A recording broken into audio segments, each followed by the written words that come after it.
Marty Supreme nos muestra a un hombre que se pierde en la obsesión de ser el mejor y no se da cuenta de lo valioso que tiene alrededor. Esta es su historia, que te explico ahora. En Nueva York, en el año 1952, Marty Mauser trabaja como vendedor en una tienda de calzados.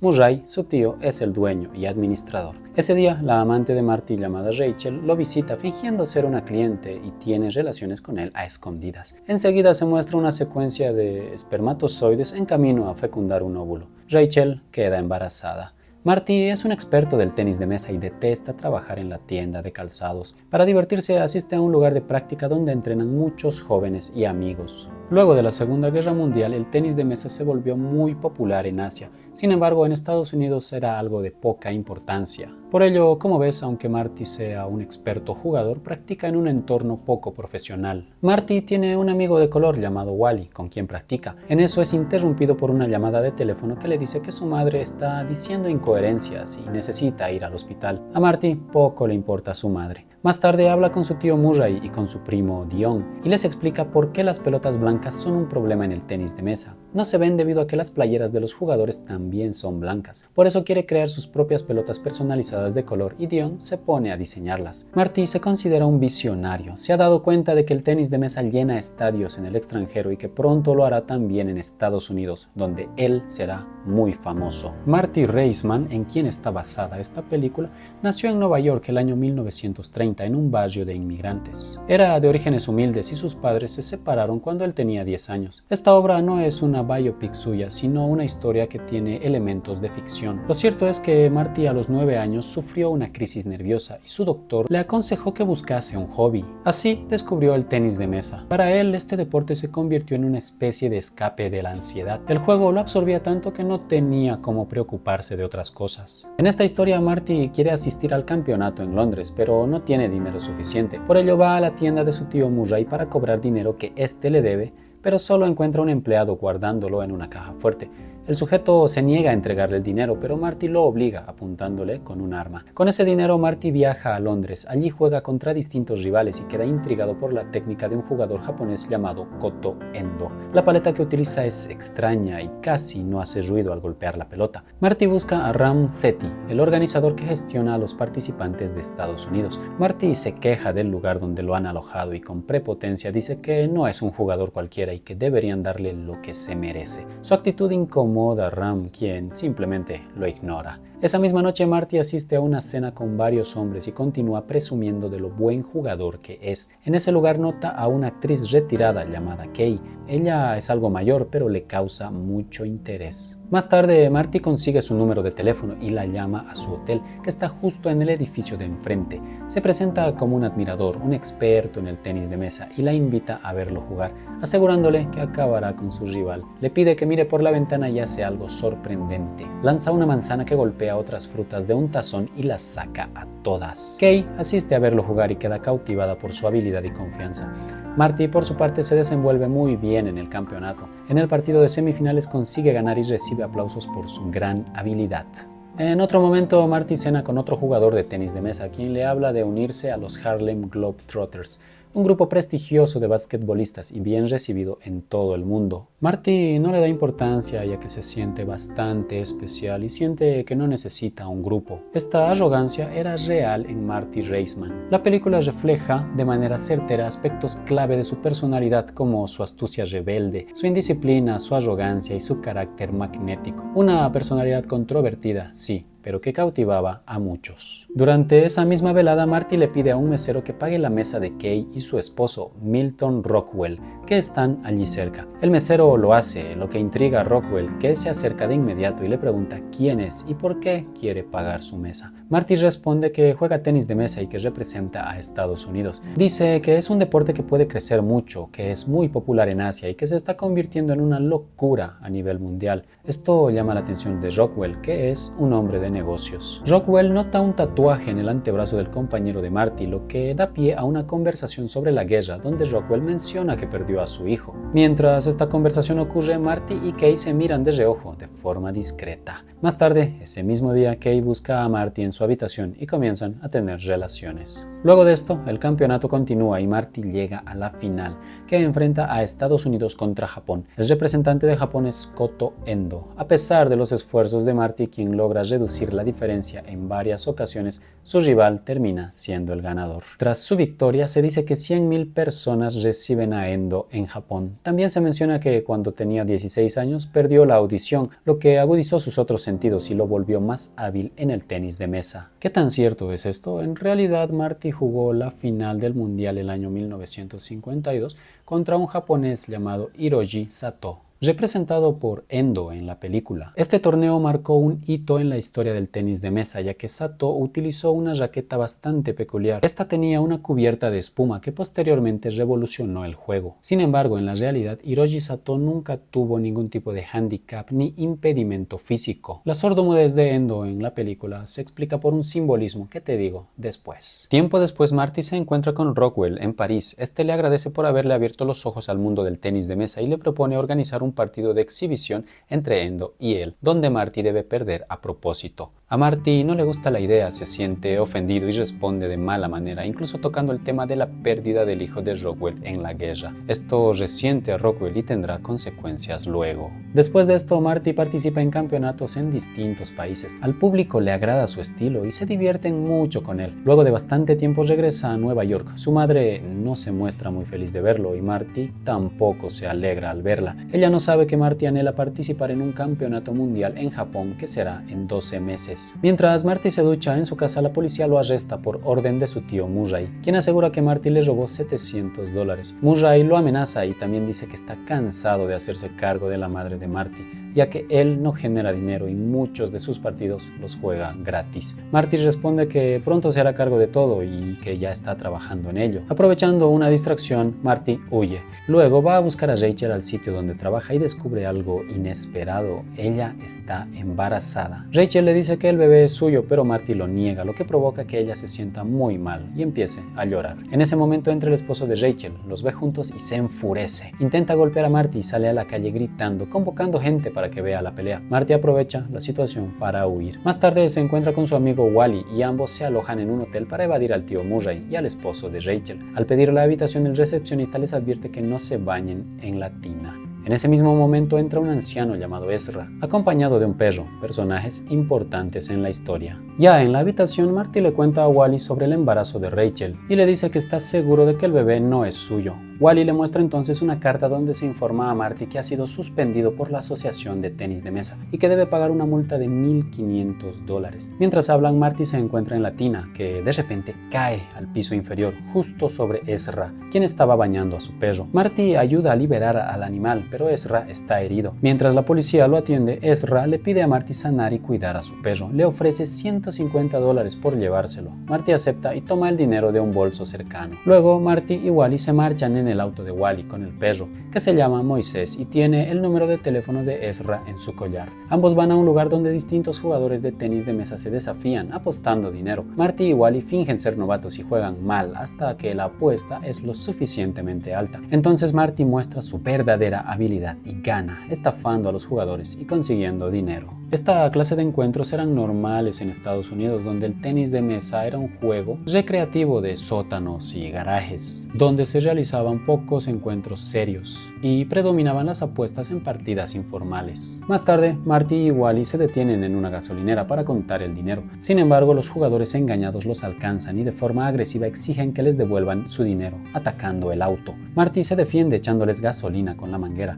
Luego suben al auto y huyen, pero Moisés queda fuera y no pueden volver a recogerlo porque se produce un incendio por la gasolina derramada. Aún así, el perro logra salvarse y huye lejos del fuego. Poco después, ya a salvo, Marty promete reparar el daño que sufrió el auto de Wally. Luego va al lugar donde suele jugar tenis de mesa. Allí ve a Rachel, quien tiene un ojo morado. Marty cree que su esposo la ha golpeado y lo busca para vengarse, golpeándolo con un trofeo. Después, Marty busca a su primo Dion y le pide que permita que Rachel se quede en su casa y la la ayude, ya que tiene varios meses de embarazo. A regañadientes Dion acepta y le da un cuarto. Dion también le cuenta que su tío Murray ha trabajado en el diseño de las pelotas naranjas que Marty quería y que confían en que él es una gran promesa del tenis de mesa. Dion le entrega una caja con sus pelotas oficiales que llevan el nombre Marty Supreme para el campeonato en Japón. Marty se muestra muy agradecido. Sin embargo, a solas con Rachel, Marty se sincera y le dice que su vida en Nueva York se está desmoronando y que empieza a tener problemas económicos. Rachel le ofrece su ayuda, pero Marty se niega a aceptarla y dice que su viaje a Japón lo arreglará todo. En otro momento, con intención de conseguir dinero, Marty llama por teléfono al hotel donde se aloja Milton Rockwell. Finge ser otra persona y con mentiras averigua su ubicación, que resulta ser un teatro. Marty va allí y descubre que Kay está ensayando ya que planea volver a actuar. Marty se le acerca, critica al director y elogia la actuación de Kay. Luego ve a Rockwell marcharse con alguien más y lo sigue hasta el exterior, donde le dice que ahora sí está interesado en la propuesta de ir a Japón y perder a propósito. Rockwell finge interés, pero de repente arranca el auto y deja a Marty atrás. En ese instante, una asistente se acerca y le dice a Marty que Kay quiere cenar con él. Más tarde, ambos tienen relaciones en la ducha y Marty de forma sigilosa le arranca el collar y lo deja caer por el desagüe. Mientras se visten, Kay confiesa que Rockwell está pagando todos sus gastos para que retome su carrera como actriz. Marty le dice que se aproveche de él y que le saque hasta el último centavo. Esto lleva a Kay a preguntarle si él trabaja o a qué aspira en la vida. Marty responde que no tiene trabajo, que aún no gana dinero con el tenis de mesa, pero que cree en sí mismo y que el dinero llegará pronto. La conversación se vuelve incómoda ya que Kay percibe la inmadurez de Marty. Después de que ella se marcha, Marty le pide ayuda a Wally para intentar recuperar el collar que cayó por el desagüe. Luego de recuperarlo, Marty y Wally intentan empeñarlo, pero descubren que es una imitación y que no vale nada. Marty sigue desesperado por conseguir dinero. En esta ocasión, él y Rachel toman prestado el auto de su tío Murray y van al campo donde se perdió el perro Moisés, con la esperanza de recuperarlo. Encuentran al perro en una casa y cuando se acercan aparece el dueño. Rachel le dice que perdieron a su perro, pero el sujeto no lo entiende y se vuelve agresivo con Marty, pidiéndoles que se vayan y amenazando con un arma. Al ver esto, Rachel, que está en el auto, arranca y atropella al sujeto para poder huir rápidamente junto a Marty. Esa noche, como parte de otra estrategia para conseguir dinero, Rachel llama por teléfono al dueño de Moisés, exige una recompensa de $2,000 que debe ser entregada antes de devolver el perro. Ezra se da cuenta de que se trata de un engaño y termina la conversación sin llegar a ningún acuerdo. Entonces a Rachel se le ocurre buscar un perro similar y tratar de entregárselo a Ezra. Después de esto, Marty y Rachel van a la casa de Dion, quien pregunta por el auto de su padre ya que ha sido dañado. Dion se molesta y trata de echarlos, pero Rachel comienza a llorar de manera falsa y logra convencerlo de que los deje quedarse. Sin embargo, cuando Dion se va, Marty nota que las lágrimas falsas de Rachel han empezado a deshacer el maquillaje del ojo morado, revelando que su pareja nunca la golpeó y que fingió todo para poder estar con él. Esto provoca una discusión muy fuerte entre Marty y Rachel, lo que hace que Dion y Murray aparezcan y queden completamente disgustados. Deciden echarlos de manera definitiva de la casa y tiran las pelotas naranjas de Marty por la ventana. Luego de esto, Marty le explica a Rachel su visión y lo importante que es ir a Japón. Dice que debe hacer sacrificios para lograrlo y pagar el precio. También le dice que aún le falta dinero para pagar su deuda y la suspensión que le impusieron. Además, le deja claro que no es momento de sentar cabeza, que no quiere hacerse cargo del niño y que sería mejor buscarle una casa de acogida. Esto deja a Rachel muy triste. Marty se marcha diciéndole que vaya a casa con su esposo y que sabrá resolverlo. Marty Supreme es una obra que nos muestra cómo una persona lucha por un ideal y se obsesiona tanto con él que empieza a ignorar y sacrificar todo en su entorno para alcanzar su meta. Sin embargo, poco a poco se evidencia que Marty se autoengaña, creyendo que cada movimiento que hace lo llevará al éxito. Pero cada intento se desvanece como una nube y queda en nada. Pronto descubrirá que tal vez el éxito se encuentra en cosas mucho más simples. Rachel busca a su pareja y le confiesa que el bebé que espera no es suyo. Esto provoca que él se enfurezca y empiece a destrozar cosas en la casa. Luego de esto, Rachel intenta conseguir dinero engañando a Ezra, entregándole otro perro, pero su plan falla y Ezra, junto a su guardaespaldas, la capturan. En otro lugar, Marty busca a Kay para confesarle que les robó su collar, que se arrepiente y que quiere devolvérselo. Kay le dice que seguramente intentó empeñarlo, se dio cuenta de que no valía nada y ahora quiere quedar bien para recibir dinero. También le dice que los problemas de Marty no le importan. Sin embargo, antes de que él se marche, lo invita a su actuación, su gran regreso al teatro, y Marty decide asistir. Después de la función, Marty la felicita. Esto hace que Kay se conmueva y decida entregarle un collar de diamantes verdaderos, diciendo que su esposo se los regala constantemente y y que no notará la ausencia de uno. Marty se pone muy contento y enseguida vuelven a tener relaciones en un espacio verde. Sin embargo, unos policías los ven y Kay se ve obligada a usar el collar de diamantes para sobornarlos y ser liberados. Marty le pide otro collar, aunque Kay se niega al inicio, luego acepta y decide volver a casa donde su esposo ha organizado una fiesta. Cuando entra, su esposo la regaña por haberlo dejado. En ese momento se le acercan unas personas y le dicen que se ha publicado una noticia sobre su regreso actoral en el periódico. Sin embargo, se trata de una mala crítica hecha por gente importante que afirma que su actuación fue terrible. La crítica la destroza emocionalmente. Mientras Kay se demora, Marty decide ir a buscarla. Sube a su dormitorio y la ve llorando. En ese momento comprende que no puede contar con ella. Como última opción busca a Milton Rockwell. Le suplica ir a Japón a jugar con Endo y perder a propósito, como le propuso antes. Le pide perdón por su actitud, por haber sido un idiota y soberbio. Incluso se arrodilla ante él por un momento. Rockwell finalmente acepta, pero pone una condición. Le pide a Marty que se agache y se baje los pantalones para golpearlo con una raqueta. La necesidad obliga a Marty a aceptar y Rockwell lo golpea varias veces. A pesar de esto, Marty se siente contento. Regresa al lugar donde se reúnen sus compañeros que juegan tenis de mesa y allí le da la noticia a un amigo de que irá a Japón. Sin embargo, en ese momento aparece Ezra y le dice que tiene a su chica secuestrada y que debe acompañarlos. En el auto se dirigen a la casa donde está el sujeto que tiene a Moisés. Todos bajan del auto excepto Rachel. Marty toca la puerta y escucha ladrar al perro dentro. De pronto el guardaespaldas recibe un disparo, lo que provoca un intercambio de balas en el que el dueño de la casa muere y Ezra queda herido de muerte. Al mismo tiempo, en el auto Rachel comienza a dar a luz. Marty, al ver que Ezra está herido, toma el dinero que éste tiene. Luego lleva a Rachel al hospital y la deja con los doctores para que la atiendan. Al día siguiente viaja a Japón. Allí observa un partido de exhibición con Koto Endo, quien sigue siendo igual de hábil. Luego busca a Ram Sethi y se disculpa por su actitud vergonzosa en Londres, admitiendo que fue un idiota. Le dice que ahora se redimirá. Sin embargo, le informan que no está inscrito en el campeonato y que su suspensión sigue vigente, por lo que su viaje a Japón fue en vano. Aún así, Marty no pierde la motivación y logra colarse en los partidos de exhibición sin que los controladores se den cuenta. Cuando se acerca al escenario, revela su identidad ante todos y pide el micrófono.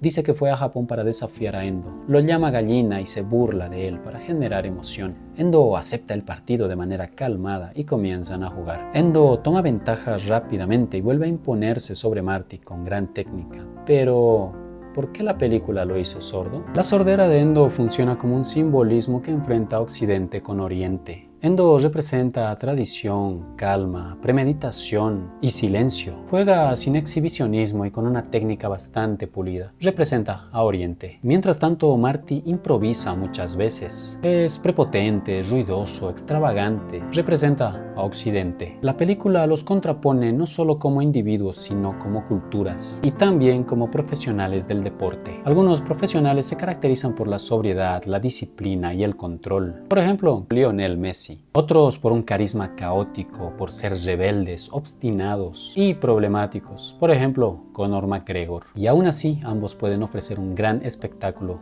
y deleitar a millones. Como castigo por su derrota, todos quieren que Marty bese a un cerdo. Sin embargo, Marty toma nuevamente el micrófono y dice que quiere un partido real contra Endo. Afirma que el partido anterior estaba arreglado para que él perdiera a propósito. Le suplica a Endo un partido de verdad y tanto Endo como el público aceptan. Endo vuelve a tomar ventaja, pero Marty empieza a remontar poco a poco. El partido es muy reñido y tanto el público japonés como el estadounidense queda fascinado por el despliegue de habilidad, velocidad y fuerza. Finalmente, tras un enfrentamiento extremadamente intenso, Marty logra ganar. La batalla lo deja exhausto y sudando, pero el público queda contento por el gran partido que dio. Incluso Endo se acerca para felicitarlo por su gran trabajo. Después de todo esto, Marty llama por teléfono a Estados Unidos para preguntar por Rachel y por fortuna puede regresar en un avión militar. Al llegar al hospital busca a Rachel, la besa en la frente y le dice que la ama. Luego va a la sala donde están los bebés y desde el vidrio ve al suyo. Marty se emociona profundamente y comienza a llorar. Al verlo, lo saluda con lágrimas en los ojos, con una emoción que no puede describirse con palabras. El llanto de Marty es un golpe de realidad. Durante toda su vida ha estado evadiendo su madurez y su adultez, mediante sueños de grandeza, buscando ser el mejor. Sin embargo, a pesar de su talento, su carácter es un problema, además de que el contexto en el que está muchas veces no lo ha acompañado y no le han permitido lograr el éxito que anhela. A lo largo de la película, Marty ha pensado en sí mismo, ignorando a su pareja, a su madre y a las autoridades ligadas al deporte. Siempre ha querido vivir a su manera, pero esta forma de vida lo ha llevado a quedar atrapado. El nacimiento de su bebé no es necesariamente el éxito que buscaba, pero es uno en el partido de la vida. Uno que no tiene aplausos, fama ni celebraciones. Es una victoria sutil donde su futuro se encamina a ser un mejor hombre. Uno que cuida a su familia. Uno que deja de pensar en sí mismo. Marty Supreme es una obra que nos muestra que muchas veces llegamos a perder lo esencial por buscar lo material.